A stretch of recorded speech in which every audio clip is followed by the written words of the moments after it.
number 16 of our project. Our family are volunteers for the Restore Our Shores Foundation and the Brevard County Zoo. We're raising oysters and clams on our dock out here that will eventually be used by the foundation. They'll place them throughout the Indian River Lagoon to help improve water quality and restore the ecosystems of the lagoon. And we got, I saw the other day a massive island of sargassum floating towards our dock. So I hope that didn't cause us a lot of problems this week. Probably more problems with the clams than the oysters, don't you think? I don't think it will, because it doesn't really sink, does it? Oh, it goes somewhere. Well, there's little like floats in it that keeps it. I don't know. Well, we'll see when we pull the the cages up. I'm having more trouble with the red, I don't know what it is. I guess it's the an other algae or something. yeah. There was like a big clump of it that kind of came through. That I'm still Maybe that's what I saw. I'm trying to scrub off the nets. So I also noticed, you guys can see the sailboat behind Annalisa here. I took the kids out sailing yesterday, and I noticed the water wasn't as clear as it's been the past couple weeks. So we'll hop out here on the dock and see if we can see anything. It wasn't very clear yesterday. Pretty early in the morning though, so sometimes that helps. Yeah, it's not looking. Doesn't look very clear here. But anyways, we have our implements here. We have a old pool brush that we're going to use to brush off the oysters. There you can see those 4 white posts right there. Our oyster beds are in there, and then we also have a brush. We're going to clean up our our clams are right in there. Our oysters are hanging in these baskets off the dock. Like I've said before, if you've checked out any of our other videos on this, I'm real dyslexic with the oysters and the clams. I know which one is which, but I always say the wrong one. So we're gonna go ahead and let me put these gloves on. I'm gonna hand you the camera. All I'm gonna put these gloves on. I'm gonna pull up all these cages. I forgot my gloves. Let's see what you can use mine when I'm done. I brought a knife down to pop off the barnacles too. Yeah, these things will cut you up if you're not careful. We probably should be wearing shoes. Annalisa's wearing shoes. I'm not. And I have this glove on because I cut my finger pretty bad a couple weeks ago, and I don't want it to get infected. So yeah, you can't mess around with oysters. They're pretty dirty. All right, let's see what we have here. Yeah, well, that's what they're here for. They're here to clean everything. So I don't see them squirting. You can hear them clicking. You hear that? Awesome. See if any predators come out of here. Give it a little shake. Nope. There's one right there. We caught ya. Yeah, we got a little sheep's head right here. Yeah, I'll get him. It's easier without the gloves. I got him. I got him. There he is. All right. So I'm gonna stick this back in the water actually, and shake it off a little bit, and then we'll pull it up. This just helps to get some of the sediment off, so we don't have to see it coming off. Yeah. It really makes. Cuts down our job cleaning up. Oh man, they're getting heavy. Holy yeah, they are. This one actually isn't as full as the others, so. All right, you ready? Yep. Here's number 2. So usually when you sign up for this program, oh, look at all the sheep's head. Fish. Yeah, holy cow. There's tons of baby sheep's head just Oh, we got munching away. Look at this. It's an egg. Oh no, those are the conch eggs that eat the clams. Yeah, that's what it is. So we need to get rid of that. Look at all the predators in here. We got a toadfish right here. Oh, come on, man. We got a toadfish right here. We got another sheep's head right here. We got conch. Oh, there's another sheep's head up. Where? It just went in the water. We got conch eggs here, so we're gonna have to get those off. Yeah, those have gotta like just sit. I don't know where we're gonna put those. I bet those things will just die off when we leave these out. So that's what we're doing. We're gonna clean these cages up, and then we let them sit on the dock here for 8 hours to mimic a low tide. And that'll kill off any other predators that we didn't find in here that are, that need the water to survive. So, yeah, these cages are getting heavy. And I gotta, if those are there, I'm gonna have to be really watchful. Whoa, look at them squirting. Holy cow. It's awesome. Yeah. They are happy. I don't even know how those little sheep's heads can like eat these oysters. Jeez. Oh, there's a crab right there. There's the same, that's a little one of those big crabs we got last week. All sorts of predators in here. It's the summer. Alright, we got this one. Sheep's head all around it.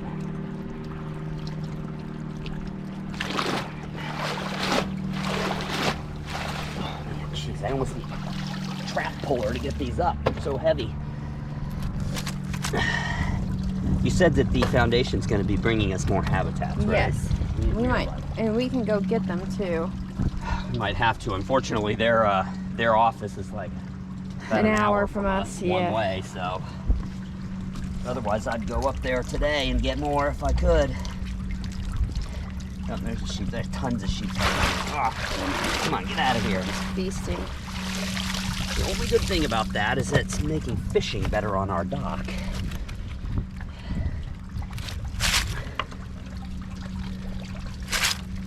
These aren't like a solid. Oh, here's another toadfish right here. Fat and happy. He is fat and happy. And these little guys will bite. It doesn't hurt that bad, but they'll bite you if you don't have gloves on. Sheep's head probably will too. They've Bet got you wicked teeth. That toadfish would make real good bait. Oh yeah. Fishing bait. All right, last one. It's not a bad idea for getting bait. Yeah. Oh, our traps are kind of starting to come apart from the cages a little bit. See that right there? Yeah. This is the one we keep. This is the one that we had to take everything out of last week to get that crab. No, it was that one. It was the last one. Oh, okay. I can tell when I shook it. They're Because all he was in loose. here the Oh, other there's day. toadfish everywhere. Get out of here. Let's see if we can find that crab. Stupid crab. Feasting on our oysters. Toadfish. All right, so there's more toadfish. Man. So let's see. We're gonna get the hose here. Get it going.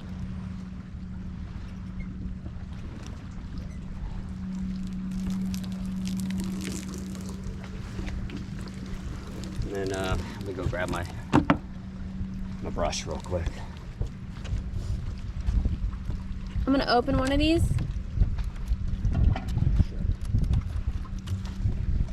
Open them up, show everybody what week 16 looks like. Now we got them, I'll get it. We got these when they were how old? About a month old? Yeah. So we've had them for 16 weeks, but they were a month old when we got them. So this is what they look like at about 20 weeks. You can see, well, you can't even hardly see it anymore. There is a dead or spent oyster shell right here that they seeded all these little ones on. They're looking good. Yeah. I mean, I'd say they're about like half the size though. You know, because the ones we got were like, this shows you one of the original that's ones. An old shell right there. So these will get to be about this size. Yeah. So, all right. And so really all we have to do, because we do this every week. So this one was broken into right here. Something got the meat out of that one, so it's no longer alive. In the summer, we have a lot more trouble. For these guys is check for the predators like we just did, and then we'll just give each one of these cages like a quick scrubbing. I used to have a wire brush that I used, which was a little better for knocking these barnacles off. Well, that's why I brought this down here. You can see these are looking pretty good. I mean, we'll hose them off. We'll hose the oysters off too and get some of the... You're always going to have some fallout, especially in the summer months. It's still a bummer though. And you can put your knife in the center of these barnacles and rip them off. Just like the handle of this and knock it off. They come off pretty easy, especially when they're little. But you don't have to get, I think she's getting a little picky there, y'all. You don't have to get every one of these off. You just kind of want to make sure that you don't have a lot of predators and that it's not, oh, there's another toadfish. Well, they'll all die if they don't jump in. Oh, there's a crab. Get out of here. Got him. Good. Come on, little guy. All right, so. He tucked and rolled. And then we're also going to have to just check all these cages, make sure they're closing properly. Oh, there's another one. Come on. Make sure they're closing properly and that there's no entrance, you know, for predators to get in. So we're going to go ahead and do that to every one of these cages. We'll do what we just did to every one of these cages. Then we'll get back with you. We'll show you what they all look like clean, and then we'll move on to the oyster, to the clams, to the oysters, to the clams. All right, so we got most of these cages clean. You can see some flies starting to show up here. They'll show up, same with the gnats, and pick off stuff. But I noticed even after cleaning all these cages and going through them, we just keep finding, look, there's some more little crabs that came out there. Like every one of these, every time I pick it up, there's just more little predators falling out of the bottom. There's another little crab. I'm trying to get all these little fish and stuff back in the water. I know they're predators, but I don't want to kill them. I just don't want them in our habitats here. So back of this cage, all these oysters back here have barnacles on them, so I'm trying to pop them out. So this cage was the one that was accidentally placed on our neighbor's dock, and we didn't know about it for several weeks, so it got some buildup on it. This is the worst one, but all these little barnacles will die off. If you stick a knife down in the middle where the hole is, and just twist, they twist right out. You can just poke them off with your finger too. But yeah, when they're little you can, but when they get bigger it's a little tougher. All right, well, I'm gonna put the camera down and then we'll move on to the clams next. All right, so Annalise is making her way over to the clam habitat here. I totally forgot to mention though, last week we did everything kind of late in the day. I wanna say maybe like 3 o'clock or 2 o'clock, and these are supposed to sit out for 8 hours. So we were laying in bed 10, 11 o'clock and I shot up. I was like, oh no, I gotta go put the oysters back in the water. And when I did, each cage that I plopped in the water stirred up a whole bunch of bioluminescence. So cool, if you've never seen the bioluminescence in the Indian River. But I tried to get some footage of it. I'll show you guys right here. You can see it's hard to catch it on camera, but it was just so amazing. We've seen before a big nurse shark swim through here, just completely glowing with bioluminescence. Fish glowing with bioluminescence. Just that's how you knew it was, because when you walked on the dock. Yeah, when I stepped out on the dock. Right, I saw glowing fish just shoom, shoom, and then I started plopping the cages in to see if I could stir up some bioluminescence, and sure enough, we did. So, all right, usually it's when it's murky like this. Yeah, so yeah, and that's what I was about to say. Here's your brush here. So it is murky, unfortunately. Usually the water's pretty clear and we can see what we're doing down here, or we can see if there's a lot of buildup, but you can tell right now we can't really see anything. So all she's gonna do is just kind of sweep. We have these 4 posts right here, these that's a good white sign. posts. Oh yeah, it is, yep. We have these 4 white posts here, and then there's a kind of a walkway in the middle. So we have clams, and then clams right here, and then she can walk right in the middle. Now what she's talking about here, she just said that's a good sign. Last week when we were brushing these off, go ahead and pull that out real quick. I'm trying to see if I can pull up Eddie. When she would pull this net up, it would just be, I mean, she had like 10 pounds of growth on there, some kind of algae or something. It looks like there's nothing on there right now. Yeah, it was growing up through the bags in some spots, because the past month I've had to spend some time brushing, but I'm hoping if I'm brushing now, since I can't see anything, at least I'll brush if there's any conch eggs or anything. Maybe I can brush those out, because those, if they plant their eggs inside our clam bags, that's disaster. Yeah, so. You can see these eggs here we scraped them off the cage here. I'll just let them sit out in the sun and die. No. All right, They're well, crown conch eggs.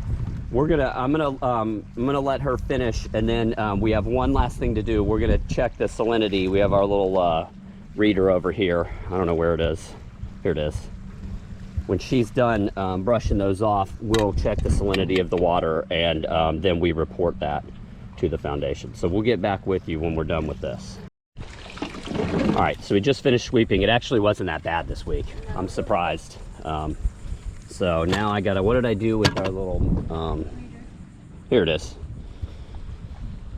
All right, so now we're gonna check the salinity of the water. And like I said, there's a little app and on their website, a place where we can report our findings. I think I've been forgetting to do that the past couple weeks. Yeah, all right, well, we need to do it. I mean, the past couple weeks, it's been a solid 36, right? Yeah. So. I just gotta do all my. Yeah. All right, so let's see what we got.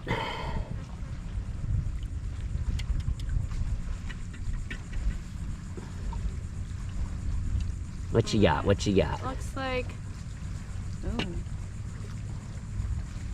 Show me. 32? 32. Whoa, that's way off. We usually get 34 to 37, right? Yeah, it's 32. Let's see.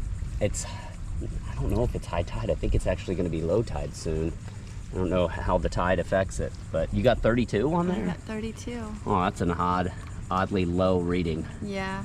It's still in, I think it needs to just be in the 30 range, Okay. you know, for the, It is what it is. yeah. So. It's a little higher than 32. 32 and a half. All right, cool. All right, so really that's all we have to do. I was starting to say earlier, really when you sign up for the program, you usually only get 2 of these habitats.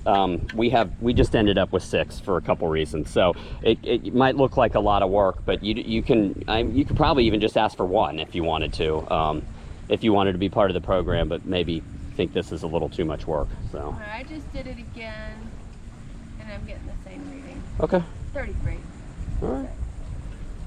All right, y'all. Well, we do a video every week with updates on the clams and oysters. I got it right there. So if you check back next week, we'll show you how they're doing.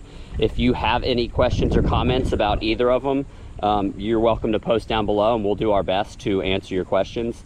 You're probably better off directing your questions to the Restore Our Shores Foundation. They're the experts, but we've been doing this now for 2 years, so I guess we wouldn't say we're experts, but we've been through the process a couple times. So anyways, if you do have any questions or comments, just post down below. Until next time, everybody out there, take care.